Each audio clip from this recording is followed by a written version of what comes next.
Mr. Hitchcock, what is your definition of happiness? A clear horizon, nothing to worry about on your plate, only things that are creative and not destructive.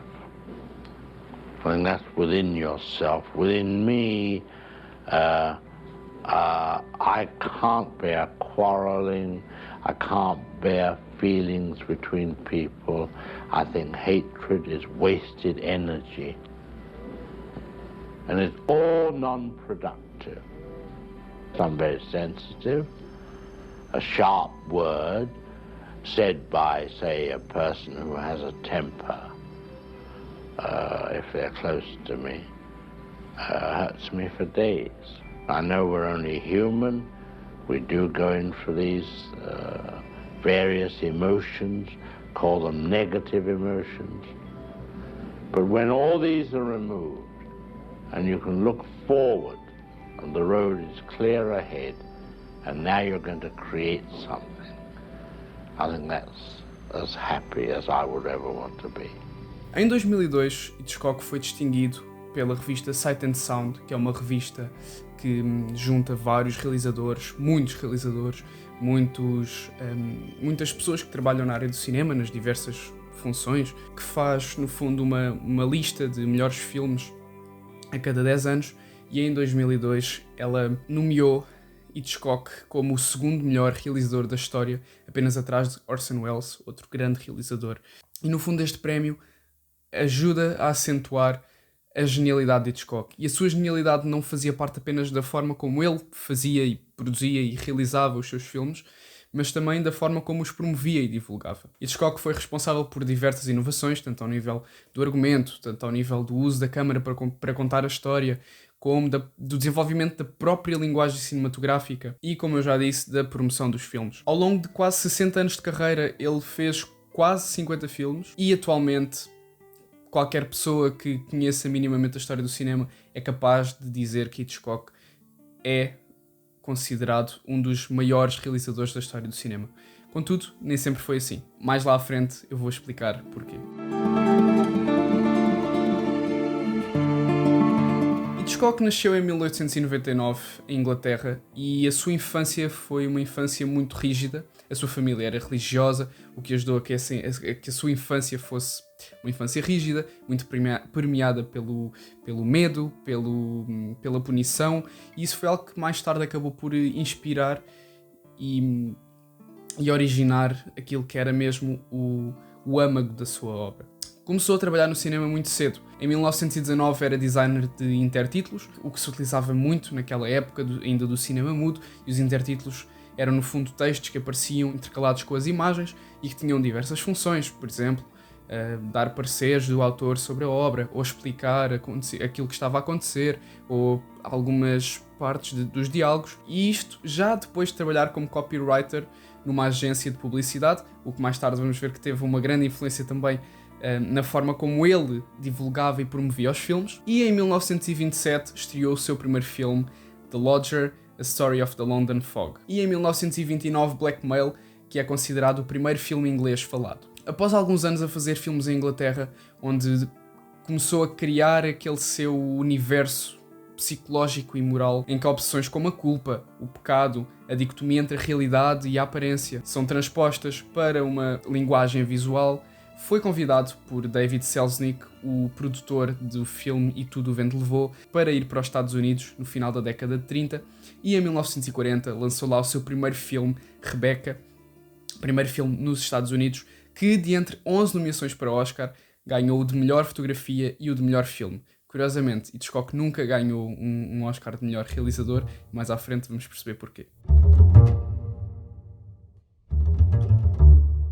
É nos filmes que produz e realiza durante esse período em que está nos Estados Unidos que a dimensão policial e de suspense muito característica dos seus filmes se começa a configurar cada vez mais como um cenário onírico, em que o problema fundamental da identidade do indivíduo, entre o consciente e o inconsciente, a moralidade, a normalidade e a loucura, é colocado através de acontecimentos simbólicos. Por exemplo, o tema da vertigem, da queda ou do afundamento, muito presente nos seus filmes, como se pode ver em duas das suas obras mais icónicas, que são o Vertigo e o Psycho, que de um ponto de vista mais factual, como o pântano perto do Bates Motel ou a Estátua da Liberdade no Vertigo, passa a uma dimensão mais subtil. Por exemplo, no Vertigo, os enquadramentos picados, vistos de cima para baixo, os movimentos de câmara em espiral nas escadas, a criação do próprio efeito vertigo, que no fundo é quando a câmara, por exemplo, faça um objeto parado, a câmara se movimenta para trás e ao mesmo tempo dá um zoom para a frente. Portanto, foi um efeito que ainda hoje é muito utilizado e que foi criado, no fundo, digamos assim, no filme Vertigo pelo Hitchcock. Os planos aproximados de objetos ou mesmo os pormenores de cena, como é, por exemplo, o cabelo em espiral da Marion, e que, portanto, se tornam formas simbólicas. Está sempre presente também, mesmo quando mascarado pelo género, o suspense, a comédia, o terror, uma dimensão mais profunda e abstrata sobre a psique humana, que permite, de facto, então retirar algumas conclusões mais profundas dentro dos seus filmes. Não ser algo sempre superficial, ou nunca superficial, na verdade. Uma característica também muito importante do estilo do Hitchcock era que ele estava sempre em constante inovação e constante experimentação. Hitchcock estava sempre a experimentar coisas novas em todos os seus filmes, o que permitia sempre que, apesar dele contar, no fundo, sempre a mesma coisa, havia sempre algo diferente, algo de destaque de filme para filme. Por exemplo, no filme A Corda, que foi filmado num único plano de sequência. Ou quando ele quebra o estilo clássico da decoupage da cena, em que se vai passando de planos mais gerais para planos mais aproximados, mais particulares. Ele, no fundo, quebra um pouco isso para transmitir outro tipo de sensações. Portanto, a quebra da linguagem clássica do cinema, ou mesmo, por exemplo, uma montagem mais Eisensteiniana no Psycho, no assassinato durante o banho.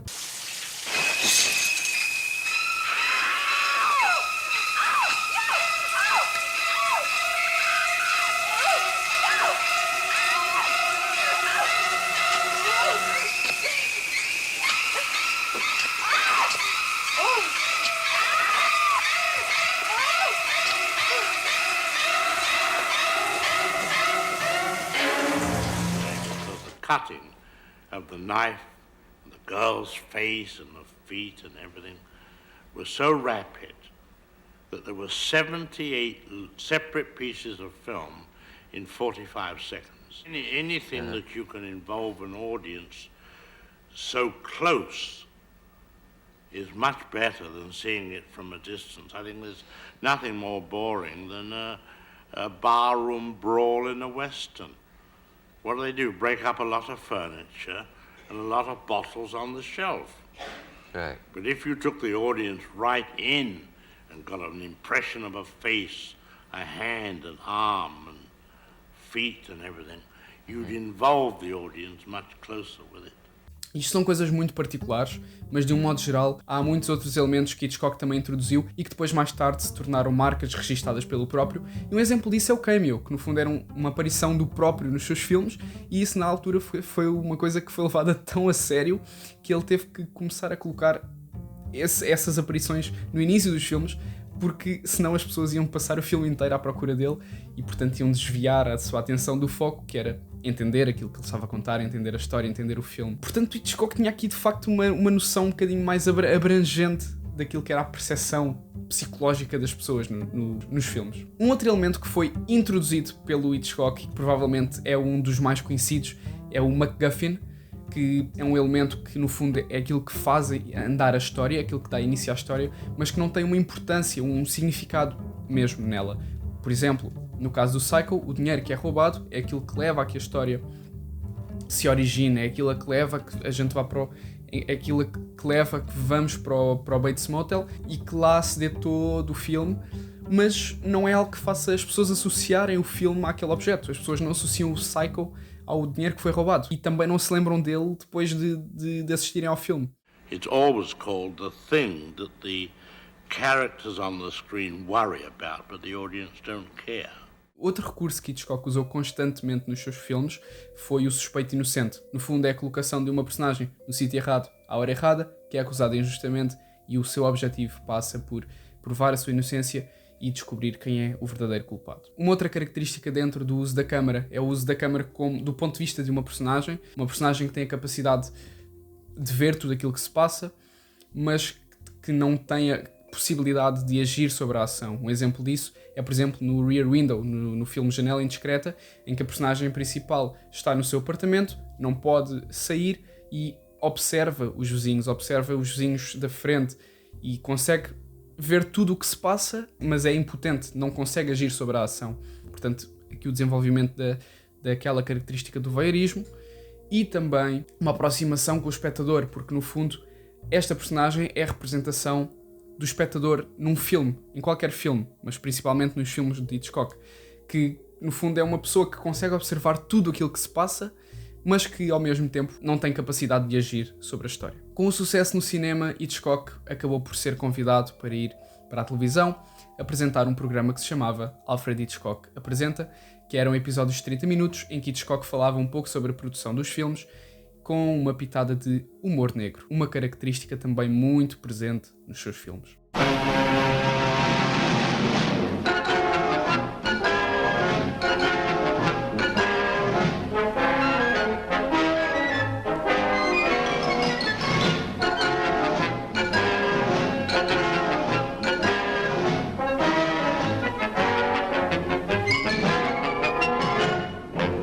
Good evening. Dentre os vários filmes que são extremamente conhecidos e característicos da obra de Hitchcock, como é por exemplo o caso de Vertigo, que foi durante muito tempo considerado como o melhor filme da história do cinema, há ainda outro filme tão conhecido como o Vertigo, que é o Psycho, e que marcou uma grande evolução tanto no género de terror e de suspense, como no próprio marketing de divulgação e promoção de filmes.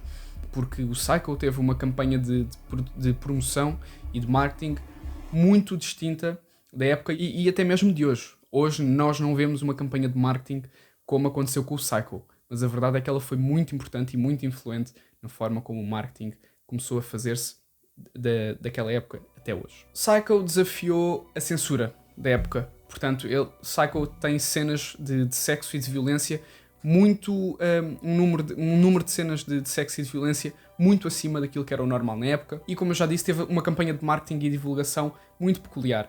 Em primeiro lugar, para quem não sabe, e acho que há muita gente que não deve saber, o Psycho é baseado num livro com o mesmo nome, de Robert Bloch.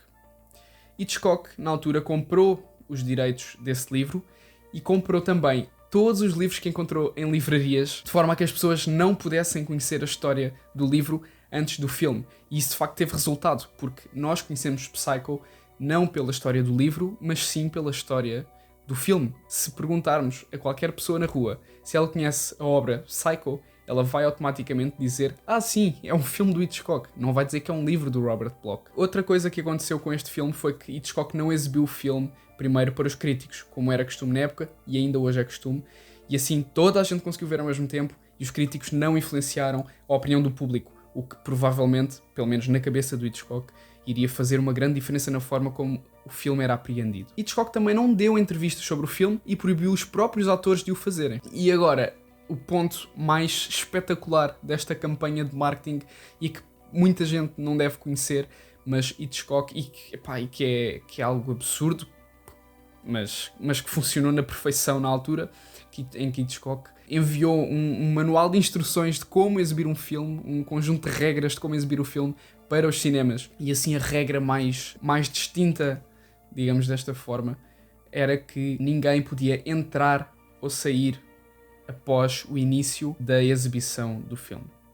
E havia uma equipa de segurança sempre à mão para agir, de forma a que essa regra não fosse quebrada. O que obviamente promoveu a tensão e o medo, associados também ao conteúdo chocante do próprio filme. Portanto, as regras não eram uma forma de prejudicar a população, mas sim de as fazer entrar e emergir mais dentro do espírito do filme. E por fim havia também uma regra anti-spoiler. Hitchcock promoveu este anti-spoiler que hoje se vê bastante através dos pósteres em que dizia uma frase algo como: se já viste o filme, não contes aos outros o seu final. Todo este marketing pensado ao pormenor teve claramente efeitos visíveis na forma como as pessoas viam os filmes naquela época, porque naquela altura não havia propriamente agendas de programação nos cinemas.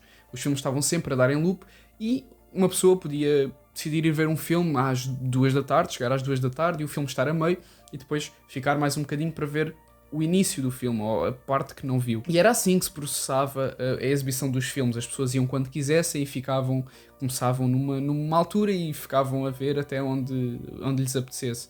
Mas para Psycho, para Hitchcock, Psycho não podia ser visto dessa forma, porque era cheio de plot twists, e há um plot muito importante logo no início, que se as pessoas perdessem, não ia, o filme, a história não ia ter impacto da mesma forma que se as pessoas vissem desde o início até ao fim, sem interrupções. Portanto, foi para isto que Hitchcock promoveu toda aquela campanha, e teve, obviamente, efeitos, porque o filme tornou-se um fenómeno. O filme era super conhecido por toda a gente na época, era super adorado pelo público, as pessoas faziam filas e filas e filas às portas dos cinemas para ver o Psycho. Mas Hitchcock, devido ao preconceito da crítica pelos seus filmes, não era visto como um realizador sério.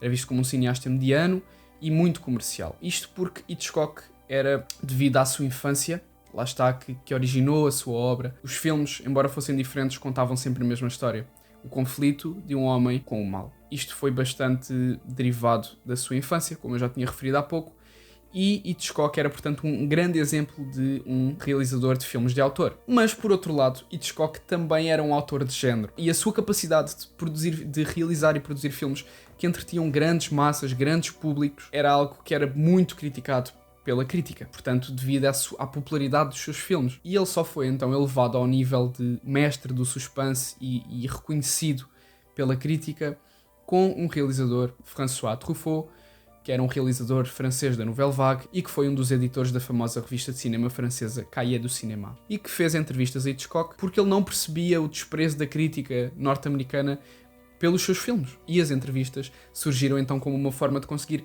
mudar essa opinião da crítica. Ele de facto conseguiu, e ele próprio diz que aprendeu bastante com Hitchcock sobre a produção de um filme, ou a produção dos filmes, nessas entrevistas. Mais tarde, elas acabaram por ser compiladas num livro que conta toda a história de Hitchcock, e é um livro bastante importante para quem gosta de cinema e quer aprender mais sobre.